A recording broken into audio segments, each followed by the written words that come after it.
Good morning, everyone. Welcome to Golden Gate Center for Spiritual Living, and a special welcome to those of you who are online with us this morning. We're very happy that you're here. Thank you, everybody, for being here. We're going to take a few moments at the very beginning here to greet and welcome each other. So I want to invite you to stand up and walk around now and give hugs and greetings to people. Welcome those that you haven't seen in a while. Introduce yourselves. Feel free to walk around and commune together. And those of you at home, take a moment to get yourself another cup of coffee or have a little hike around the living room. We'll be right back in a few moments to sing.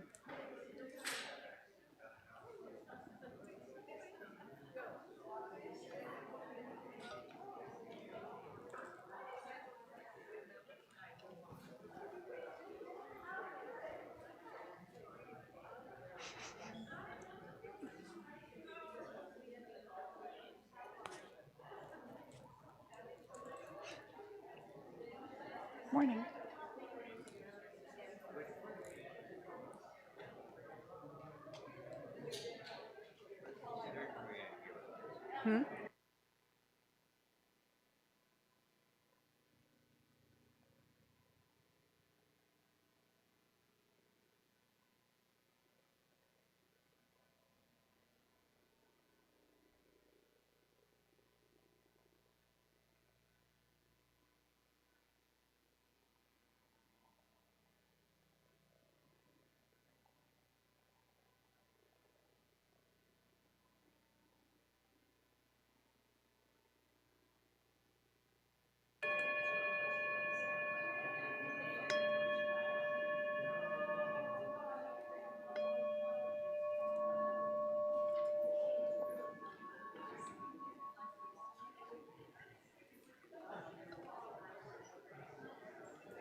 All right, come on back. I don't think I introduced myself, actually. I'm Reverend Mary Murray Shelton. I'm the community spiritual leader here at Golden Gate Center for Spiritual Living. And I am sitting today instead of standing because I did have a surgery on my left foot a week ago Friday, and it's doing very well. I get bandages off in a couple days, but we just thought sitting might be a little easier on the bod today than standing. So that's why I'm doing that. And before we get ready to stand and sing, I want to tell you, you're getting 3x5 cards today with the encouragement to write down a question for me. This is a Sunday that I'm doing that Stump Reverend Mary. And so this is not a prepared talk. This is going to be a questions and answers service, but so that people could be anonymous, we're just asking people to write their questions down. And that allows me to address them without necessarily knowing who they're from, and you don't either. So we'll just see what those come up with. But the idea is to, whatever you always wanted to know about science of mind and were afraid to ask, go ahead and ask. And I'll tell you what I know, or I'll make up a plausible answer, and we'll see how that all works.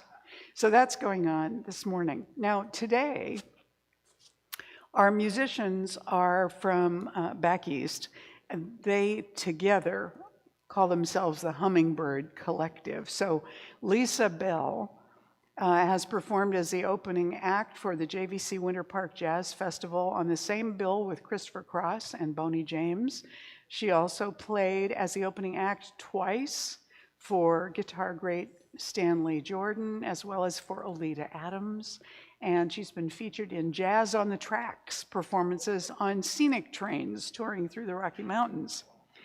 Janice Kelly, who's on the piano in these videos, received classical music training in piano, trumpet, and voice throughout her childhood. And she's been a professional vocalist, a band leader, raised two amazing daughters, shared the stage and studio with Carole King, Chaka Khan, Tower of Power, the Neville Brothers, and so on, and has been writing and recording original music herself since 2007. Together, they've just come together over this last year, I think. They are the Hummingbird Collective. Now, the videos they did for us were recorded in a sanctuary someplace, I think for a service, and it's very echoey kind of, and kind of dark. So You just sort of have to give the recording process the benefit of the doubt here. But they're going to be leading us in the opening song and the closing song, both of which are pretty simple. And I'm going to invite you to stand now and prepare to sing with the Hummingbird Collective, Lisa Bell and Janice Kelly. And if, like me, standing isn't your best option, sit. You got the power, I've got the power, we've got the power.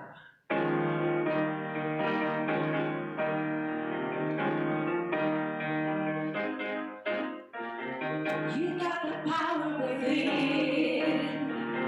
You got the power within. You got the power to change your life. You got the power within. That's kind of the whole song. Now you got it, right? You got it. You got the power within. You got the power within. You got the power to change your life. You got the power within. Good, this time it's I got the power to change my mind. I got the power within. I got the power within. I got the power to change my mind. I got the power within. You got it. This time it's we've got the power. We got the power within. We got the power within. We got the power to change the world. We got the power within. All right, we're gonna break it down. We're gonna ask you to clap a little bit. Back to you. You got the power within. You got the power within. You got the power to change your life. You got the power within. I got the power within. We got the power within. There you go. You may be seated. All right. So please go ahead and silence your cell phones so that they won't interrupt us during the service. If they happen to vibrate, they'll only interrupt you. And also, we're going to take this time now to go ahead and turn within. So we've had an opportunity to greet each other and sing together, which brings our energy into alignment as a congregation rather than just a bunch of spectators. So now we're going to align on the inside, and our morning prayer practitioner, Marilyn Letzos, will come up to pray us in for that now.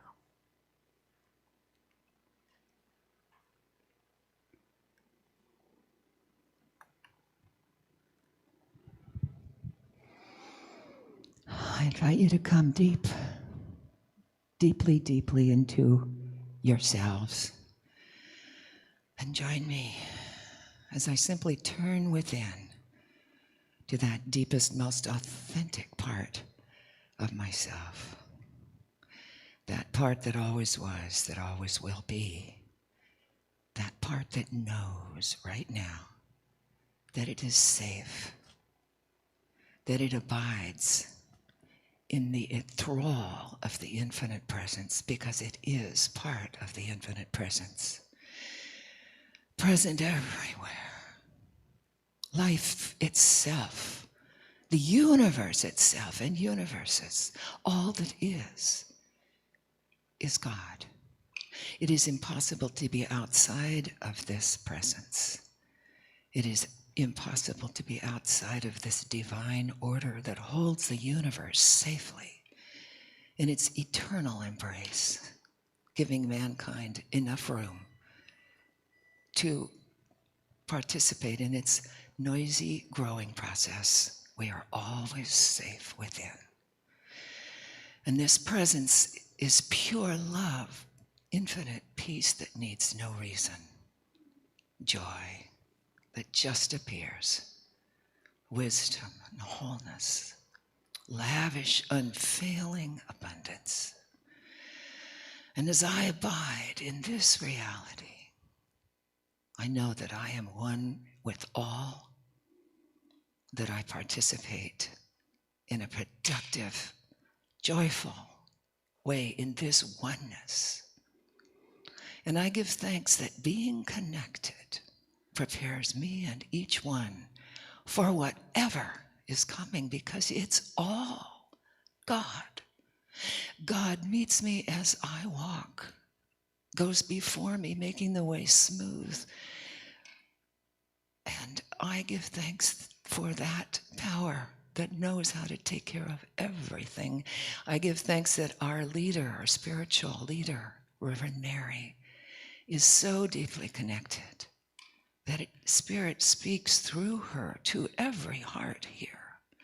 And I give thanks for her confidence in her adventurous spirit to turn this entire service over to that divine action. And with joy, I await the gifts for each one. And I already know that this is so, it is already done. And so it is. And so it is. Amen. Thank you, Marilyn.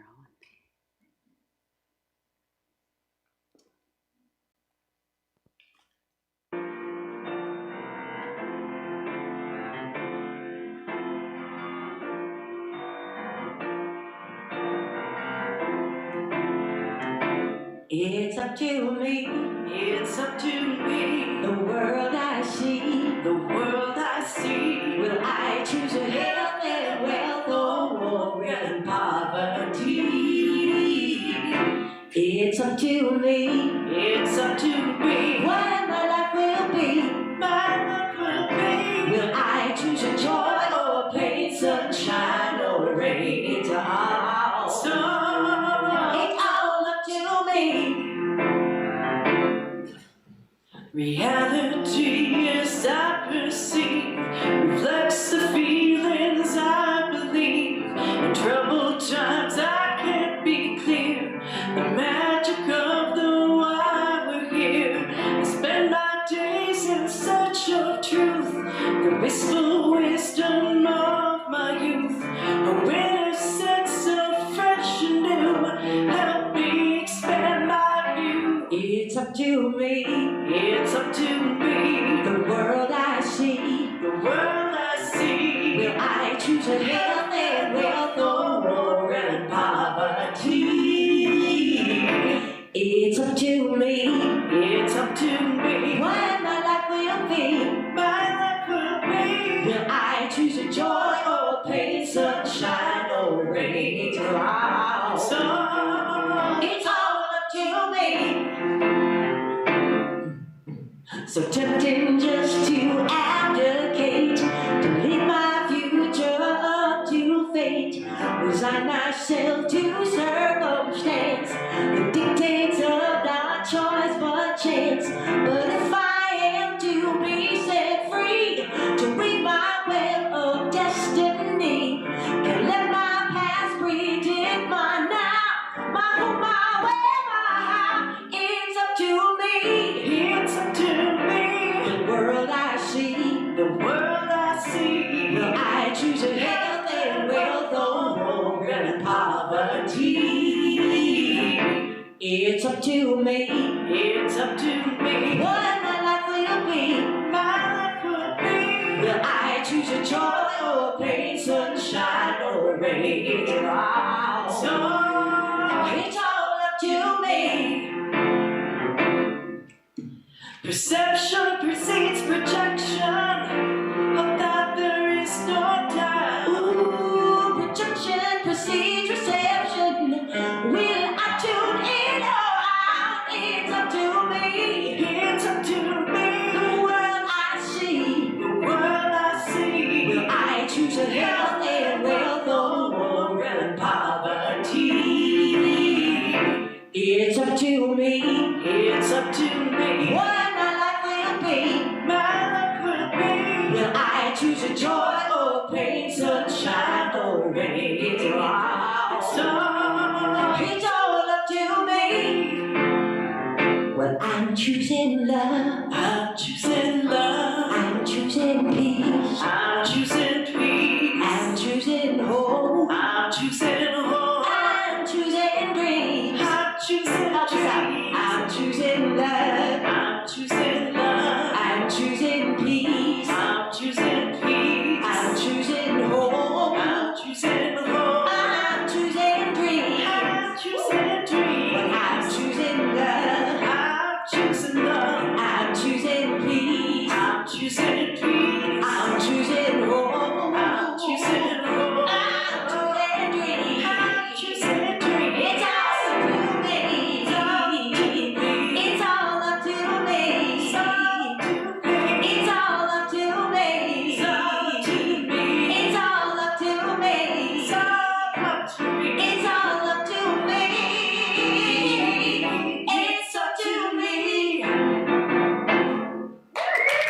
So this year, our overall theme at Centers for Spiritual Living is rising higher and growing deeper.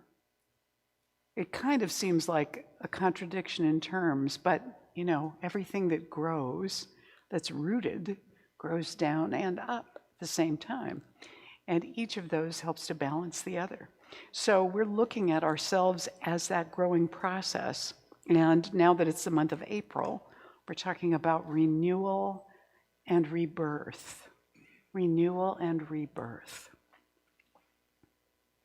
So today is Stump Reverend Mary Day. And if you have questions written down, pass them to the center aisle now, all your cards, and we'll collect them, and they'll come up here, and I'll sort of shuffle them, and we'll go from there. Those are the, okay.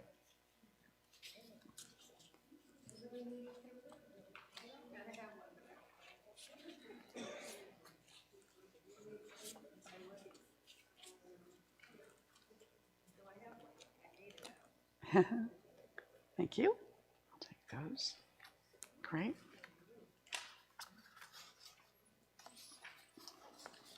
Thank you. Thank you. Thank you. Oh my goodness.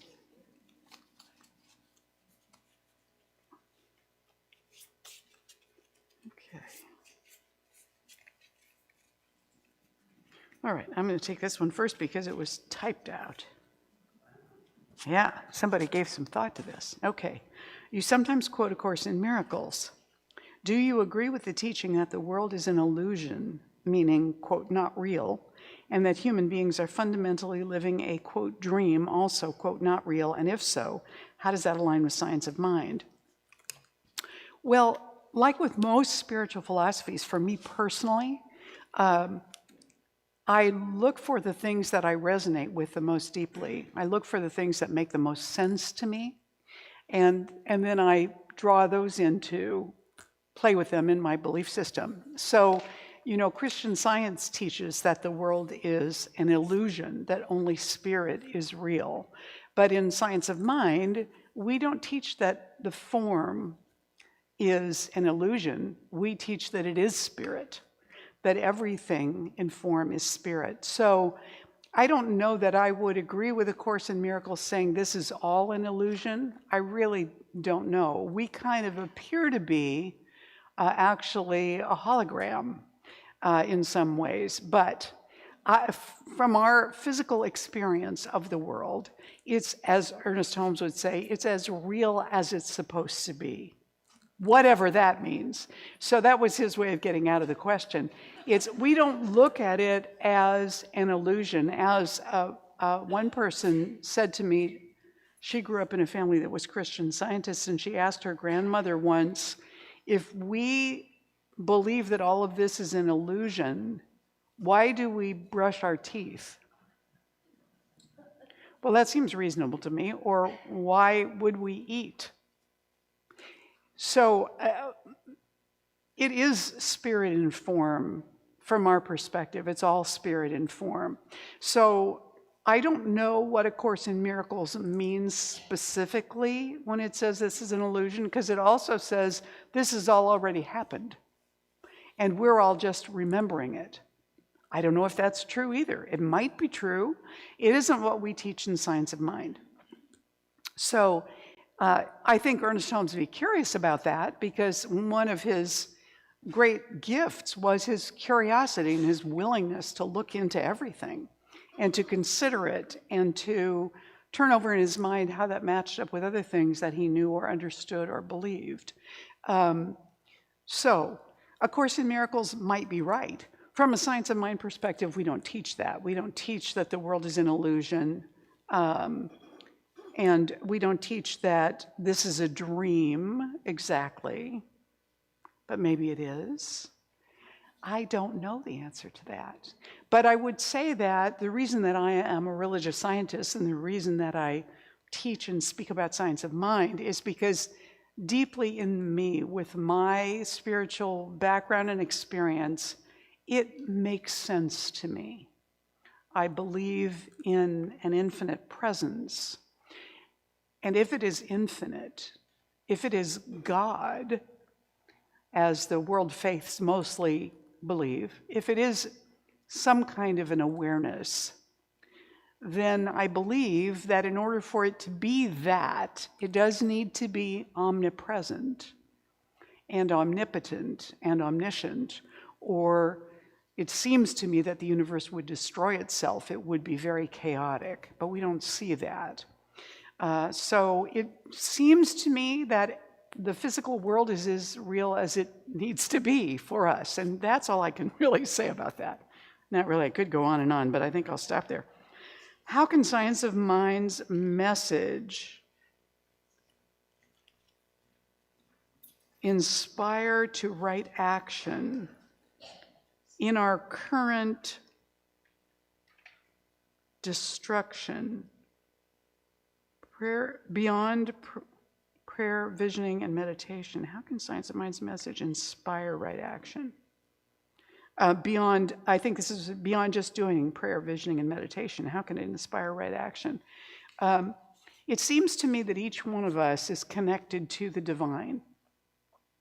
So we don't require Science of Mind to be what inspires us as much as we want it to inspire us to tune into that infinite presence all around and within us, which guides and directs us for actions that best suit us as we are to interact with the infinite, with the whole in all the different forms that show up. So I think that it's very diverse. It's okay, Coco. Yes, it is a dog, Coco. You're right. We actually have another dog in the service this morning. I think Coco wants to go have a conversation.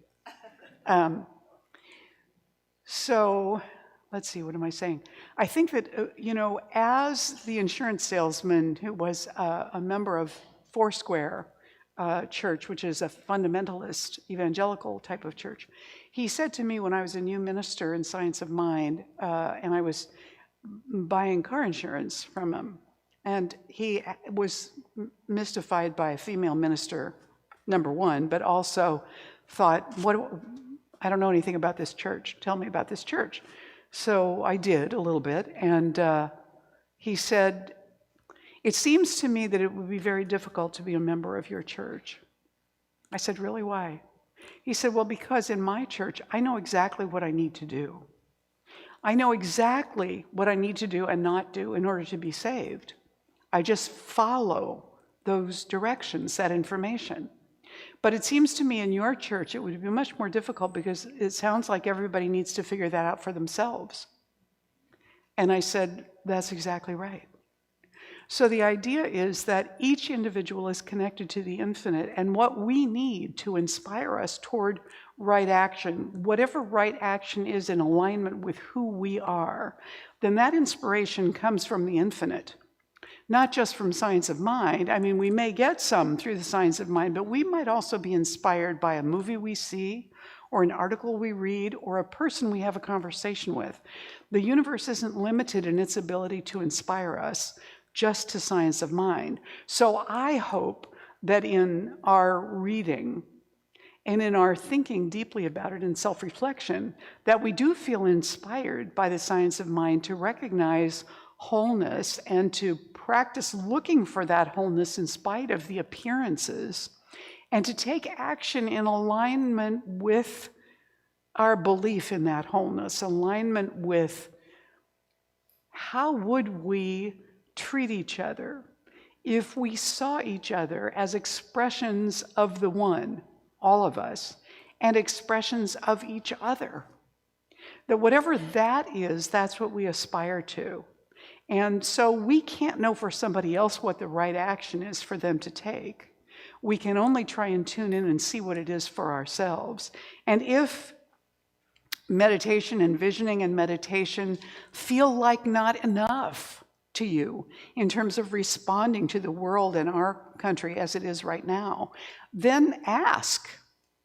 Ask within, ask the infinite, Ask for that divine guidance to show you what your right action should be. And then begin to follow that and see what emerges out of that. That would be the best response I can give to that. Can you share why it's important to stay open at the top? One of the things that Ernest Holmes said about, oh, thank you, got a few more here. One of the things that Ernest Holmes said about science of mind is that it's open at the top. And what he meant by that was, it's important that we not crystallize what we believe to say that this is it. What Ernest Holmes wrote is some kind of final revelation, and that nobody else is allowed to make interpretations of these teachings or new discoveries in science or philosophy or religion, and say, well, no, we can't include that or believe that because it wasn't part of the original teachings. So I think that one of the things that probably inspired him to say that was that at the time that Ernest Holmes was speaking and teaching, Mary Baker Eddy was still alive, but when she died, she had said that Christian Science was the final revelation, that it contained in it everything that anyone needed to know, and there was nothing beyond it. So unfortunately, what that did was it crystallized Christian Science and hardened it so that it can't grow. And Ernest Holmes, I think, very wisely felt that that was not his feeling about science of mind. That what he said, I just put it together, meaning science, philosophy, and religion. He took those three things to look for where they overlapped, and that's what he taught, as best he understood that. He said, more people will understand more as we go along. New things will be discovered that need to be looked at, and science of mind needs to be looked at in the light of those things that come forward.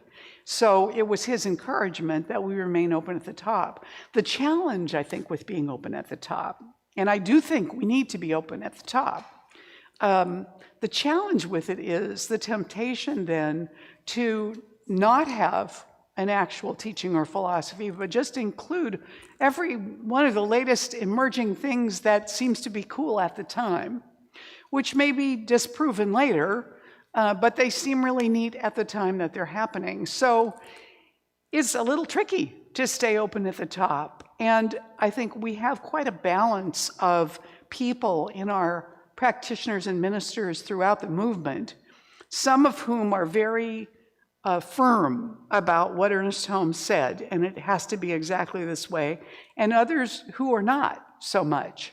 And so between us, you know, we have these conversations and arguments, and it allows certain things to seep in, which I think is a good thing. It can also be confusing. So, you know, it's a double-edged sword. Like most things in metaphysics, the answer is yes and no.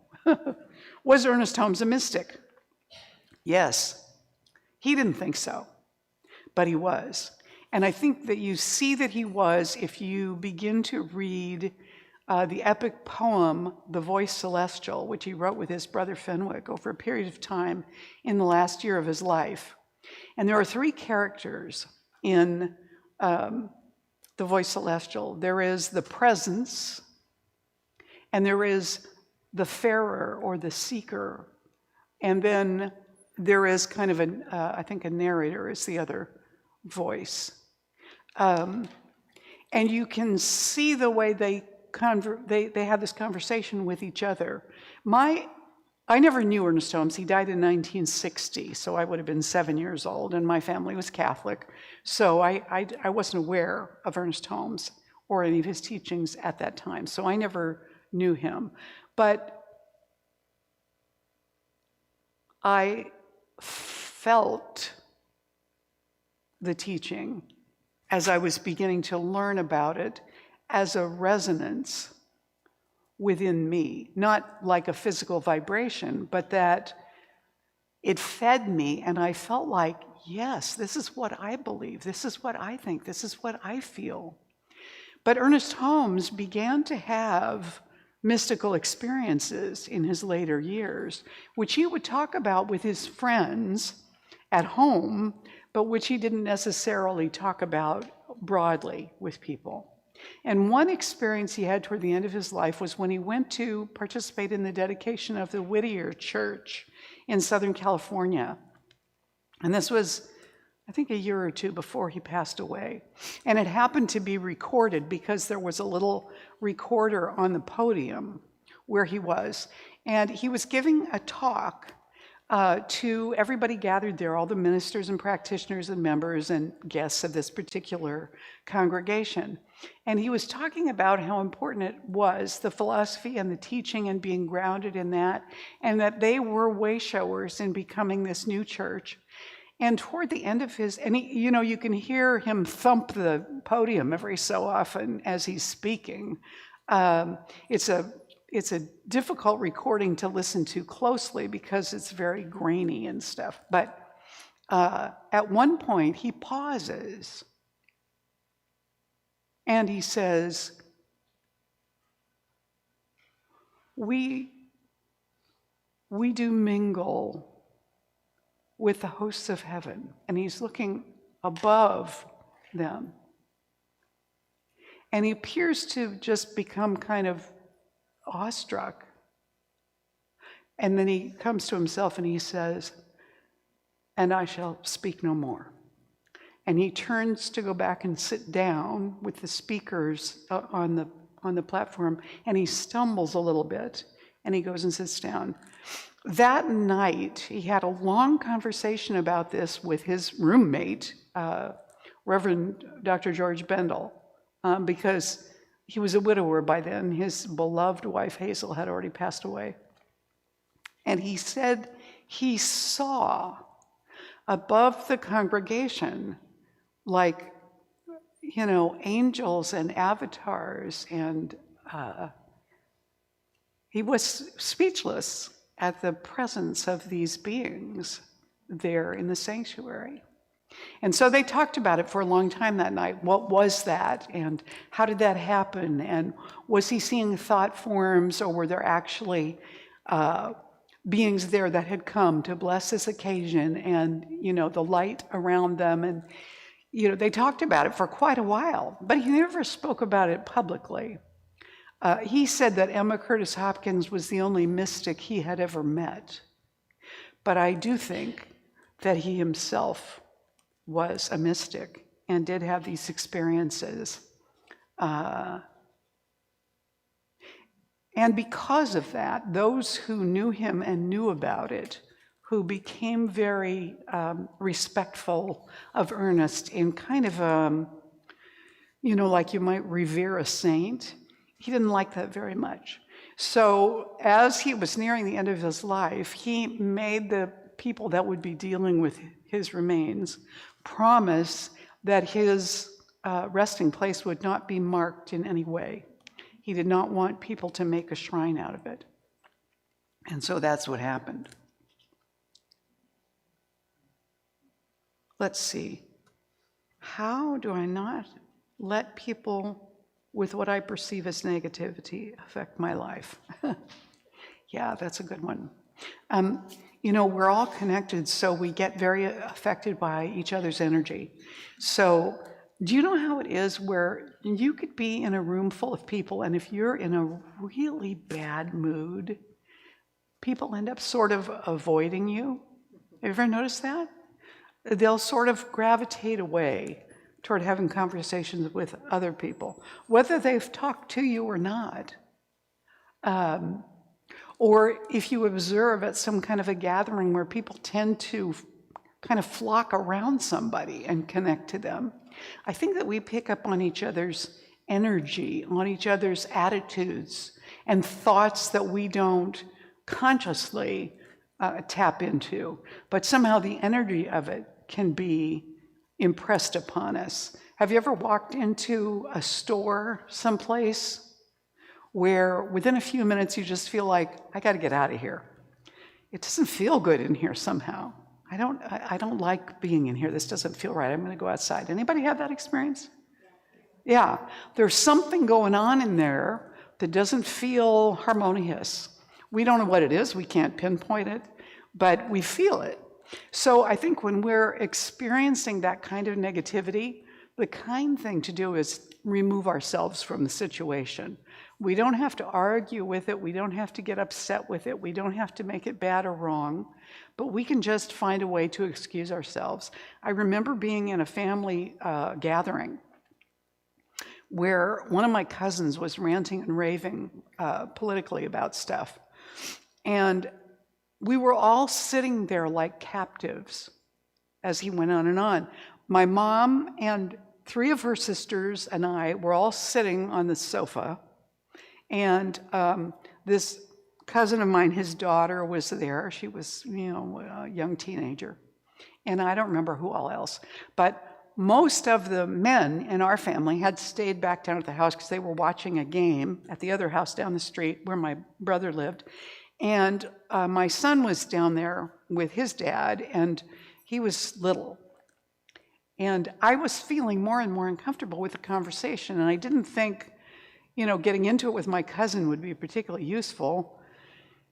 And I was enough in New Thought at that time that I thought, I don't need to take this in. I'm not required to just sit here and take this in. So I was trying to figure out how to gracefully excuse myself. And so I said, I'm a little worried about Luke driving everybody nuts down there. I said to my mom, and I'm just uncomfortable, so I think I'm going to go back down there and just make sure, Will's okay and Luke's okay and he's not driving people crazy. And so I said, excuse me, I'm going to go check on my son. And I got up and left to walk the block down to my brother's place. Very shortly after that, the group kind of broke up. I guess that my movement shifted the energy enough that people felt like they could get a drink of water or leave or do whatever they needed to do. But my mother said later that my cousin's daughter said to him, they all left because of you, And so that was interesting. But I think that we do need to take care of ourselves. And if you're in a situation where you can find a way to excuse yourself, do that. If you're not in a situation where you can excuse yourself, then just consciously, and this is what I would do. So, this is not gospel by any means. This is just what Mary makes up. I would imagine myself surrounded by a protective barrier of, well, my goodness, you startled yourself there, didn't you? Like I'm in some kind of an egg of light, and that the outside of it is impermeable. So only positive, nourishing energy can get in, and the rest of that energy is kept out. And I just imagine that any place in me that I feel plugged into it, that I feel disturbed by it or connected by it, I just imagine that there's some kind of a connective, like hose or something that's come through and connected to me. So inwardly, I just imagine that I disconnect it and throw it outside of this bubble. And that what comes from that place is beautiful light of some lovely color. And I just imagine that any place I feel discomfort in my body, I just disconnect myself from it. Now that may seem really stupid and nuts to you, and if it does, that's perfectly okay. You're not required to do that, but that's what I do. So if you feel negativity, well, you might give that a try and see if, that person's energy can just be not taken in to you. And then afterwards, when you're not with that person anymore, you might sit down and just imagine all their energy, anything you might have picked up unintentionally, just draining away from you. Not as a rejection of them, but as not taking on that negativity, and particularly if you feel upset by it. Given that science of mind is of the, quote, New Thought religions, and given that Christian Science is one of its progenitors, do we believe that miracle healings are possible without medical intervention? Well, medical intervention is a miracle. It's just a miracle. I had surgery on my foot a week ago Friday. They cut it open, part of my foot. to take stuff out that was causing discomfort. Then they glued me back together again, and wrapped my foot up and sent me home with 3 days worth of painkillers. And I never had to take any of them at all, not because I was being brave, but because I had no pain. Now, granted, it was not a major surgery, but how does that happen? So, to me, that's a miracle.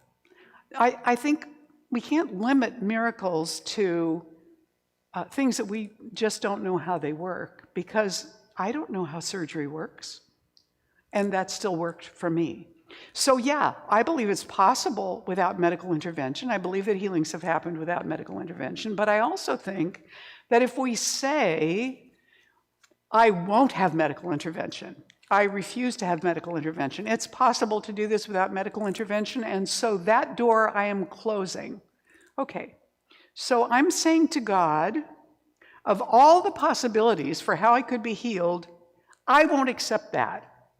Listen to me, God, no. You can't have that avenue. I won't let you use that miracle on me. You have to pick a different one. I don't like that. Ernest Holmes always said, we work with. We don't work as opposed to or as a replacement for. We work with. Now, in situations where there was no medical intervention possible, then he would work with people in prayer. But he also said, if a physical body has become so deteriorated from a disease process that it can't function properly at all, that it's getting that bad, then prayer is really not a necessary intervention at that point. What needs to happen is for the individual to be able to go. And we don't work in opposition to that, trying to keep them here. So yeah, I believe it's possible, but to insist on it, I think is problematic. It is for me, in my mind anyway. How do you live with a very stubborn Italian man? How do you live with a very stubborn Italian man? And she put my answer very carefully. Yours? Well, I would want to know how that stubbornness manifests, I remember a woman in our congregation in Seattle when I was a student there years and years ago who had had a near-death experience and was told that if she came back, it would be her job to teach unconditional love. She had a choice. She was also told it'd be very painful if she did decide to come back. It would be physically very difficult, and it was. But the other thing was that she, and I knew her, but I didn't know her before. But what I experienced her as was the purest presence of love I almost have ever experienced in anyone. Nothing fazed her. Nothing. Ever. No matter how mean or rude or difficult or stubborn, her husband was not a particularly nice man.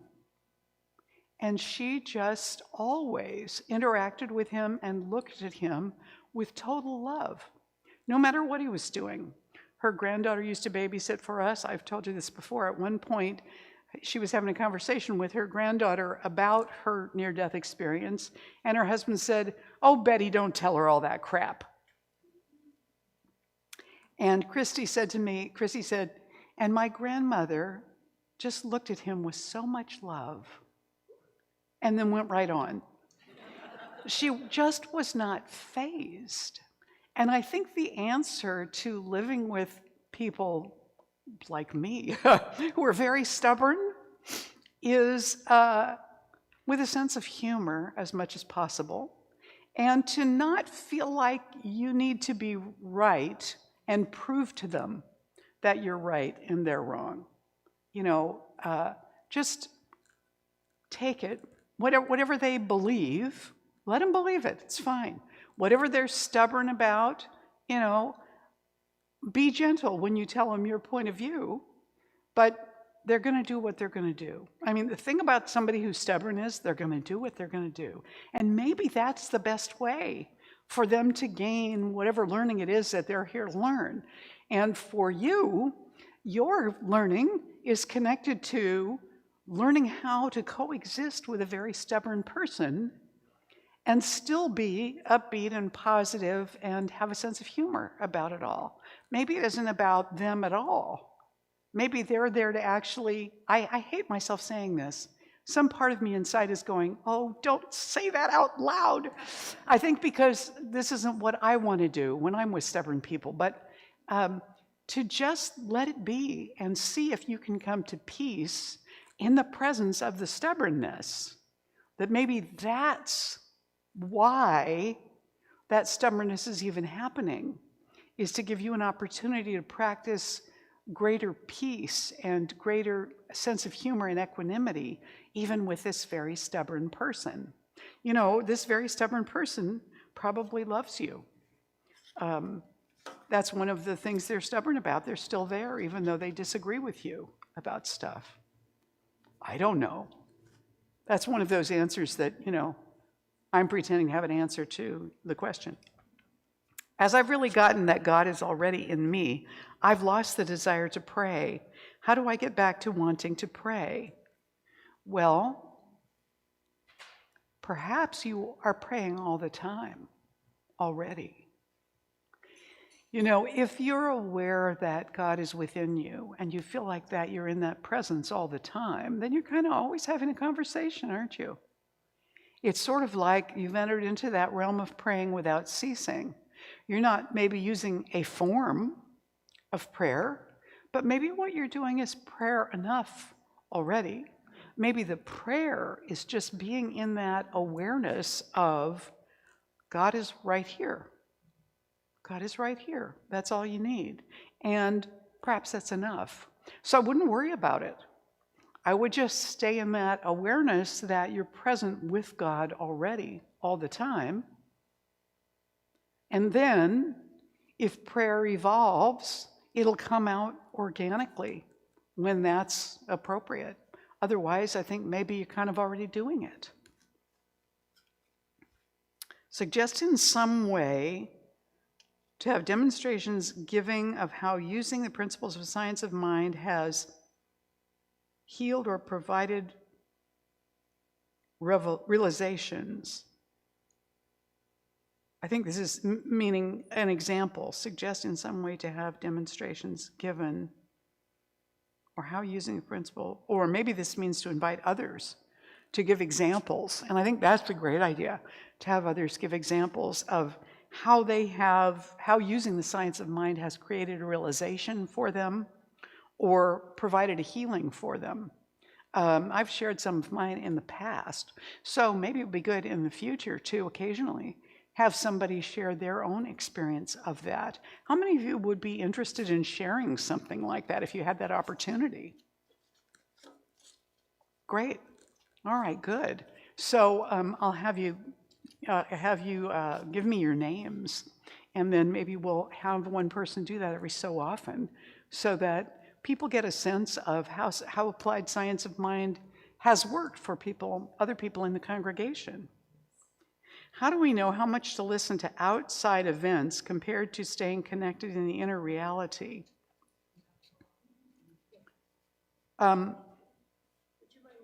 Yes. How do we know how much to listen to outside events compared to staying connected in the inner reality? How much to listen outside events? Right, yeah. I think that at the point that we start to get so worked up and upset and worried about outside events, that's when it's time to stop and turn back within to the deeper truth of what's so, in spite of appearances. And you might have to hang out with that for a while before you can get back to that centered place. And then when you're there, then you can go back and gather in some of those external events again and look at what's going on. If we can bring a sense of inner peacefulness to some degree back into our feeling and our conversation about the stuff that's going on, to the degree that we can do that, at least for ourselves, we begin to put that into the shared consciousness of humanity.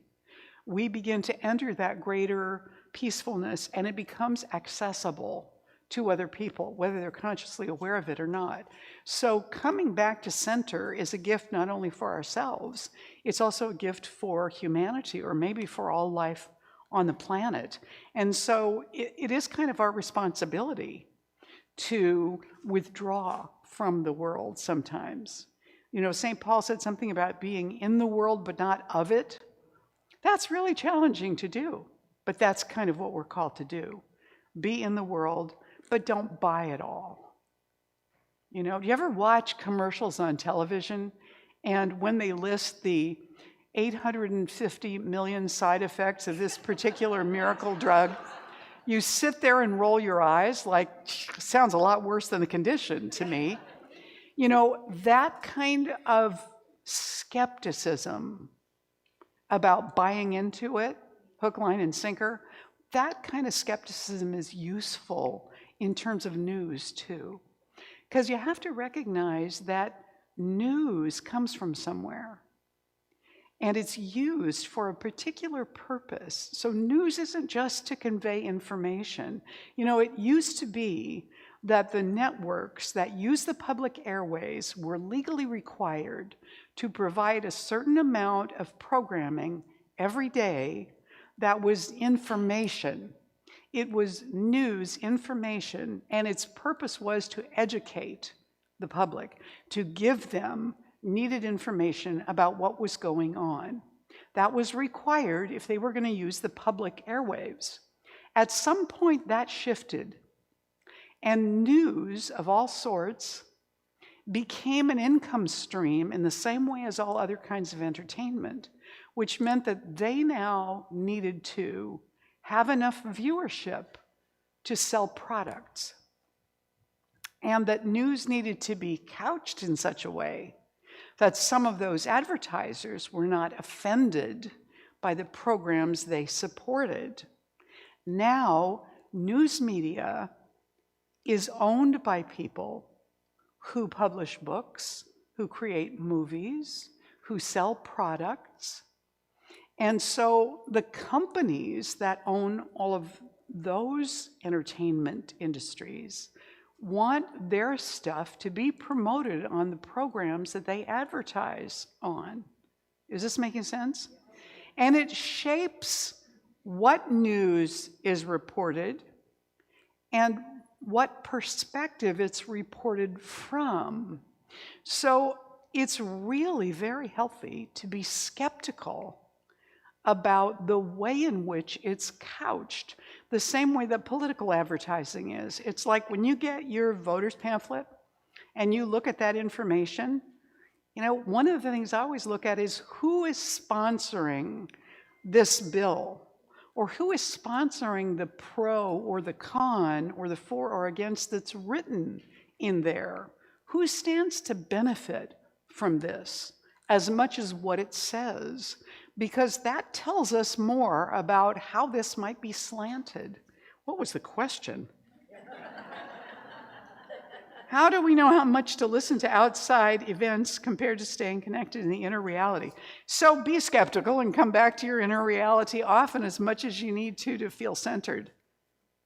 And you can engage as much as you want in events of the world, as long as you balance it out a little bit by coming back to center. Hopefully that's helpful. Okay, have you experienced a dark night of the soul? And if so, how long did it last and how did you get through it? Yes.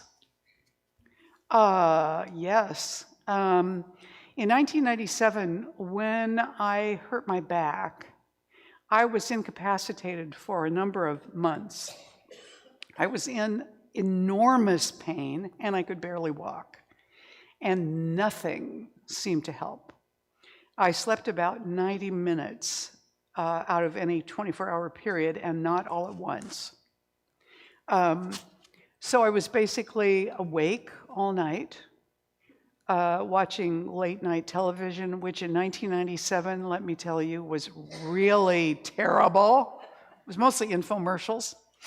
And I would get up in the middle of the night and take a bath with this jacuzzi thing hooked onto the bathtub, just to try and distract myself from the pain. I was on pain meds and muscle relaxants, and we had a tiny little kitten that we had gotten, and she was as soft could be. If I was trying to stand in the bathroom at the sink and she happened to rub up against this ankle, because it was my right foot, my right leg, it was so painful I couldn't stand it. This extremely soft little tiny kitten.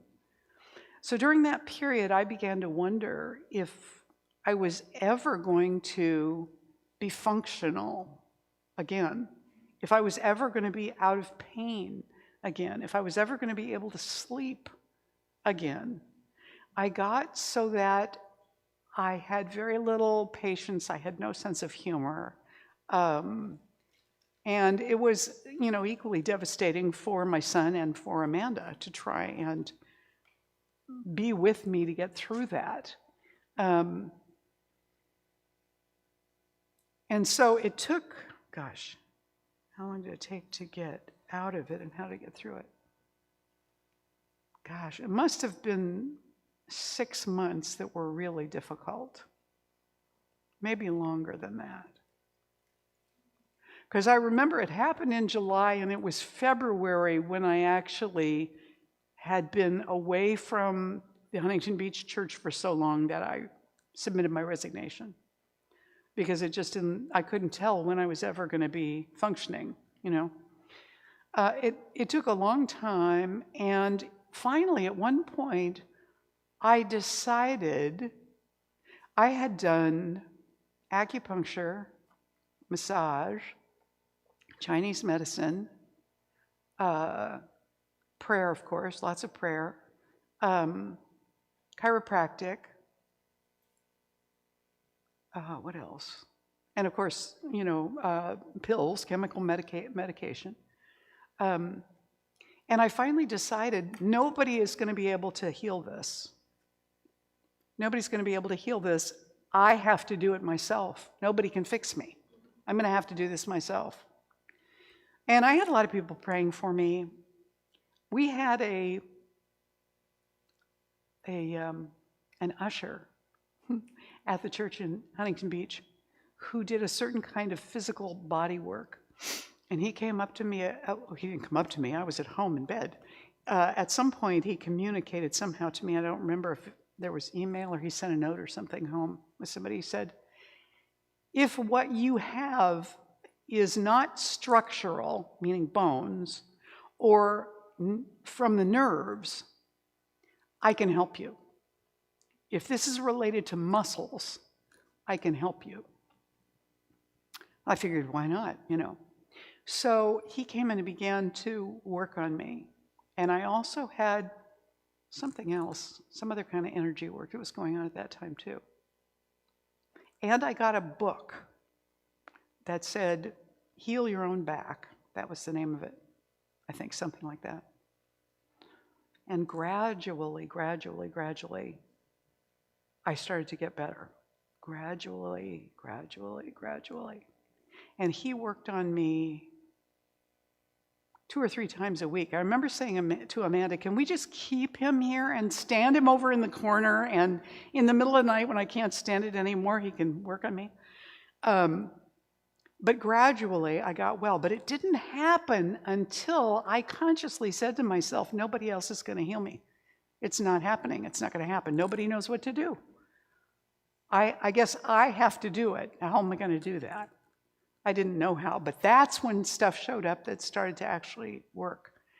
And as that started to work, I started to come out of that dark night of the soul of not being able to see a light at the end of the tunnel. Sometimes I think it's necessary to recognize that we're lost and to be lost for a while. Because when we're lost, we begin to become less resistant and more available because there's nowhere else to go. And so when we become lost, then we're more available to be found. So I see people at crisis points in their lives, really serious crisis points in their lives. That's when a turning point happens. That's when they let go of all the stubborn stuff that they're determined they believe in to open to something else, something more, something, I don't know, something they don't know what it is. And I have seen that happen with people who were suicidal. When they got to that point where they gave up on everything, something happened. Now, we know that apparently doesn't happen with everybody who's suicidal, because plenty of people do kill themselves, but there's something that happens when we're completely lost. Something can reach us when we're completely lost, and that's how we start to come out of it. But sometimes we have to hang out there for a while. And I don't know how long. But I would say, if you're in a dark night of the soul, begin to try everything. Begin to be open to every possible avenue and look into it. And feel into it to see if it feels like something for you or not. But when you begin to be open to all possibilities, that's when it can find you. Okay, now I got to stop, because even though I have more questions, you know how I get when we do these. I sometimes launch and then I can't find my way back as fast. So I'm sorry if I didn't get to your question, but that's what I can do for today. So that's what I know or think I know, and I'll just leave you with that. Namaste.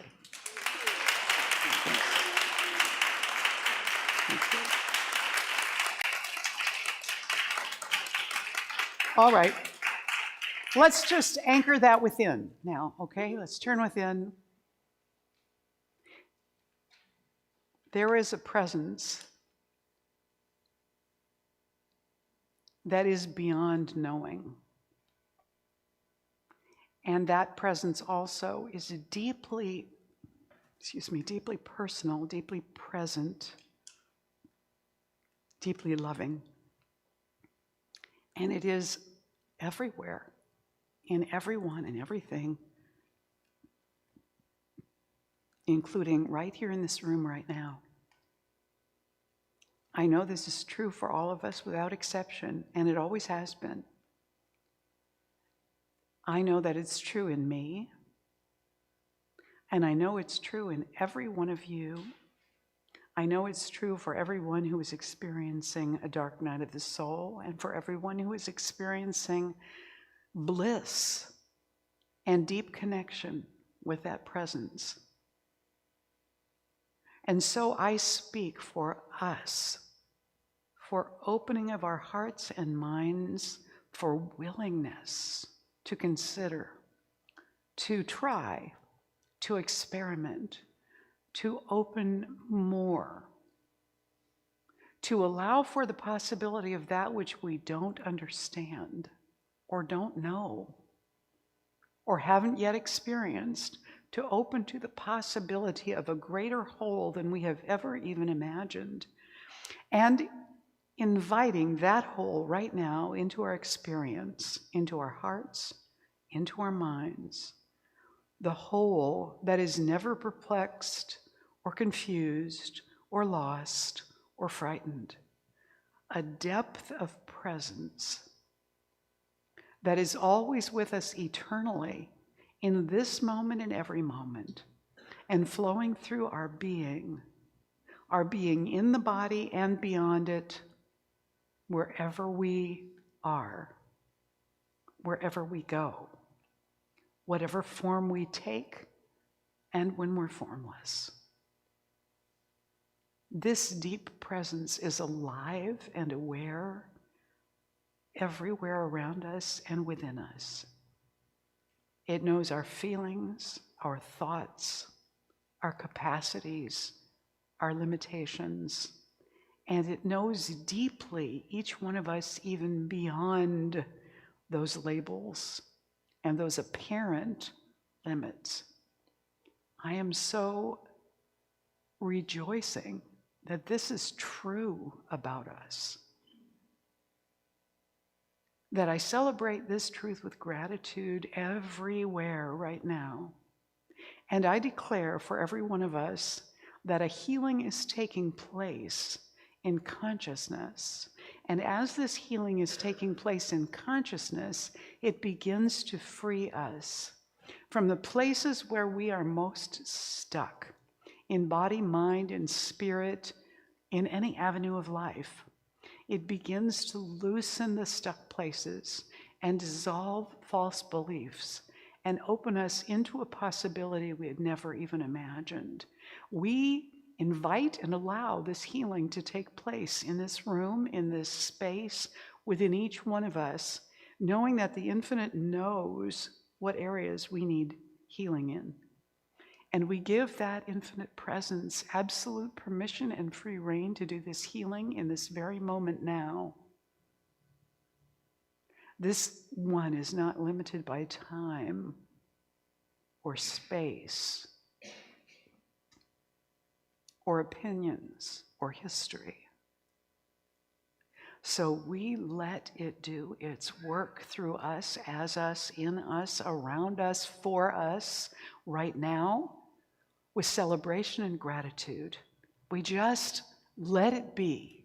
We let this prayer go into that law that does the work, just like gravity, automatically and all the time. God bless you. We let it go. We let it be now. And together we say, and so it is. Yes. And if you can stand now and join me for the morning affirmation. As we say together, the mind of God in me knows everything I need to know. So I'm confident in that divine mind within. I rest assured that nothing is impossible in God, and so it is. All right. I'd like to invite this morning's ushers to come forward now. This is our sacred giving time. So if you're online with us today and you'd like to make a donation to Golden Gate Center for Spiritual Living, we would be delighted to receive that. And we invite you to just text the dollar amount you choose to give to this number on the screen, and then just follow the directions. We're going to bless all the gifts being given in the room today. By the way, if you're here for the first time today, your presence with us is your gift. And for all of us, we're going to bless the gift of ourselves and the gifts being given by placing our hands over our hearts. So all of us, and you at home too, place your hands over your hearts as we bless the offering today with these words together. This gift I give is God in action. I now send it forth to bless and to prosper. I know that everywhere it goes, it is creating a world living in love, one heart and one thought at a time. And so it is. Yes.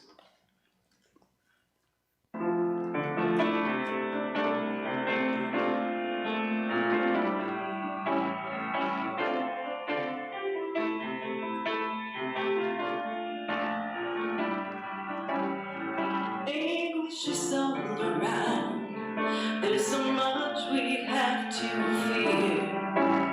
With pain filling up our screens, path to peace seems so unclear.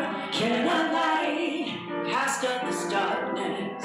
Can our joy lift the despair? Can our faith really move mountains? Can our love heal hearts everywhere? We will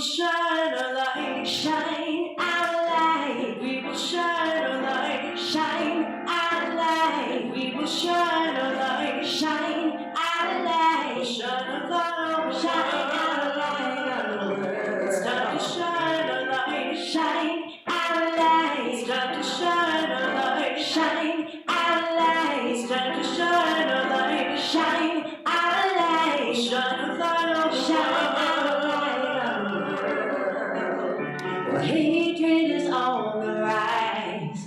Angry voices through the day. Tell me, where did compassion go?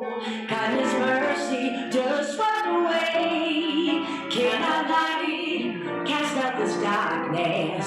Can our joy lift the despair? Can our faith really move mountains? Can our love heal hearts everywhere? Then we will shine a light, shine our light. We will shine a light, shine our light. Then we will shine a light, shine our light. We'll shine a light on the world. It's time to shine our light, shine our light. It's time to shine a light, shine our light. It's time to shine a light, shine our light. We'll shine a light on the world. Oh yes, shine a light on envy. Oh yes, shine a light on greed. Oh yes, shine a light on injustice. We should all have what we need. Oh yes, shine a light on envy. Oh yes, shine a light on war. Oh yes, shine a light on prejudice. We were made for so much more. Then we will shine a light, shine our light. We will shine a light, shine our light. Then we will shine a light, shine our light. We'll shine a light on the world. Light, shine our light. It's time to shine a light, shine our light. It's time to shine a light, shine our light. Shine a light on the world. It's time to shine a light, shine our light. It's time to shine a light, shine our light. It's time to shine a light, shine our light. Shine a light on the world. Time to shine our light, shine our light. It's time to shine our light, shine our light. It's time to shine our light, shine our light. We shine a light on the world.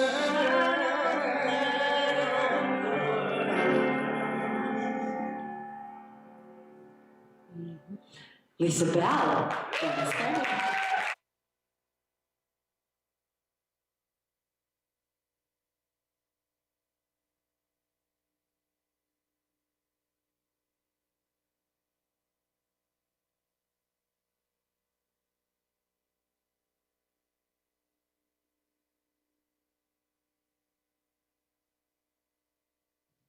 Well, we do all together on behalf of the Golden Gate Center for Spiritual Living, accept and bless this offering, and we send it out into the world. We send this out into the world now so that every person finds their divine answer within, and so it is. Thanks, Dave.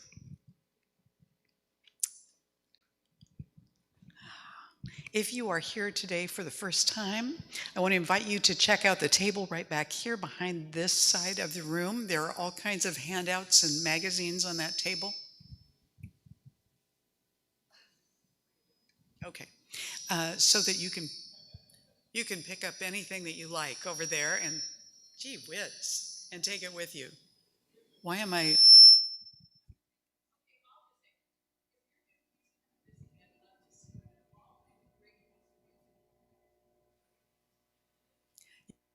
And do fill out the blue card that's in the welcome packet that she'll give you, and she's going to give you a little book as a thank you for being here with us today. Also, I want to thank everybody who helped us set up and make this all wonderful this morning, including this beautiful altar, which you have got to see the Easter gnomes on this altar. This is all spring, but on the corners on the front here, there are two absolutely darling Easter gnomes, which I just want to draw your attention to. The Frost family created this lovely altar this morning.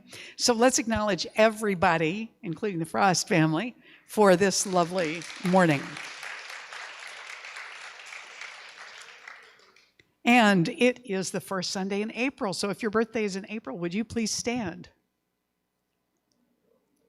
All right. And we're gonna sing to our dear April people. So, happy birthday to you. Happy birthday to you. Happy birthday, dear April babies. Happy birthday to you. Yay. All right. Thank you. And speaking of April, the 20th of April is Easter Sunday, which is also our 42nd anniversary as a center. And so the sign-up sheets are back at this table, on the activity table back here, for foodstuffs, any food you're going to bring to share on Easter Sunday. Please look at those sign-up sheets. One of the clipboards back there has 3 different sign-up sheets on it because we didn't have enough clipboards. So please flip through, but especially sign up to help us with setup and cleanup. Those are crucially important. So please do that.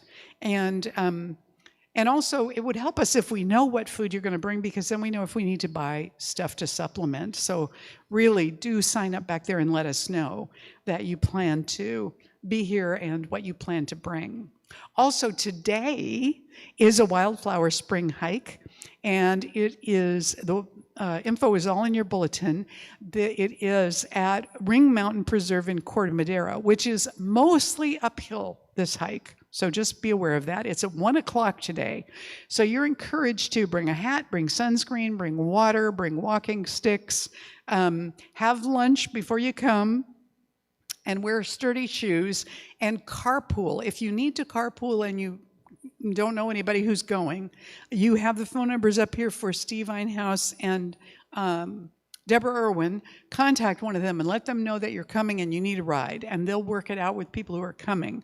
Also, please know that if you're bringing your dog has to be on leash at this preserve. All right, and that's at 1 o'clock today in Corte Madera. So there's a sign-up sheet at the back, but that won't help them today, but you can get their phone numbers back there, I think, too. And it should be in your bulletin as well. The next Coffee and Faith Sharing Day with Leslie Giannetti, one of our practitioners, is going to be this Wednesday at 10 a.m. at Cafe Aroma on 4th Street in San Rafael. And there may be a sign-up sheet back here for that too. I can't remember, but you can talk to Leslie about it if you have questions. The next one will be May 14th. No? That's the second Wednesday, I think. Yes, this Wednesday is the next one, and then the one after that is May 14th.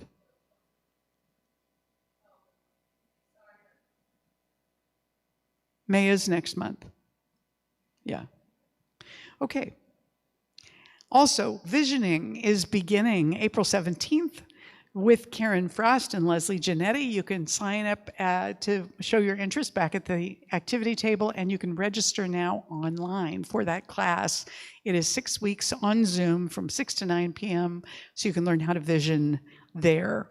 Our next service at the food bank is coming up May 13th. Please talk to Ellen Nicosia right here in the front row. Give a wave, Ellen, if you'd like to be part of the team for the food bank in May. All right, I'm going to invite the practitioners to surround the room now as we bring this service to a close. First-timers, I'm usually not this long-winded. I apologize. You can put in a prayer request at the box, stop and get a prayer from the practitioners at the table today, or make appointments with these practitioners who are standing around in their stalls.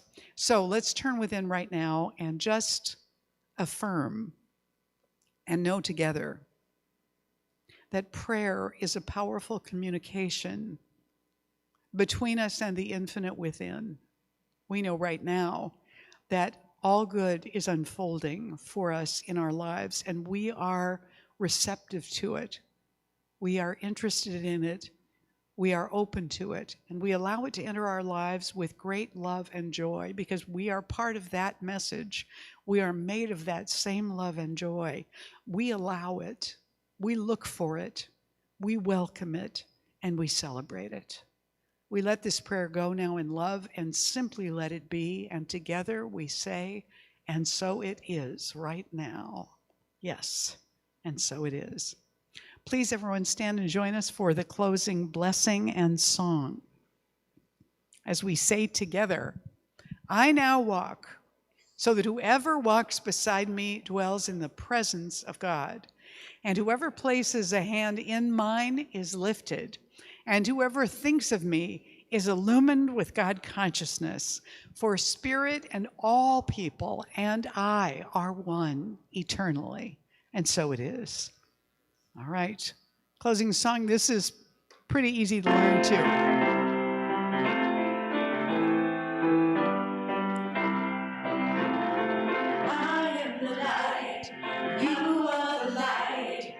We are the light in this world.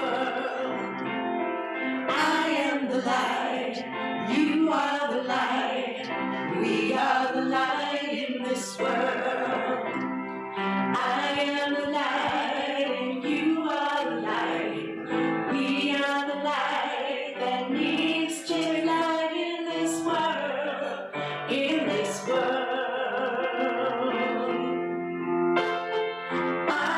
Peace, you are peace, we are peace in this world.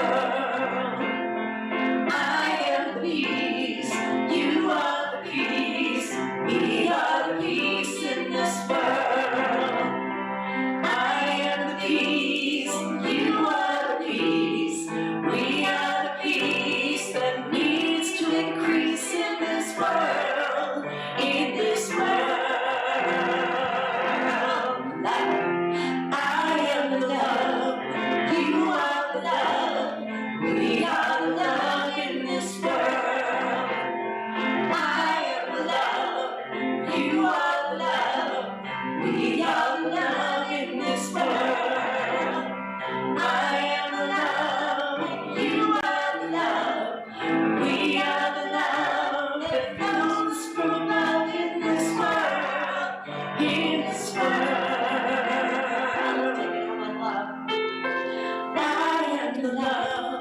You are the love, we are the love in this world.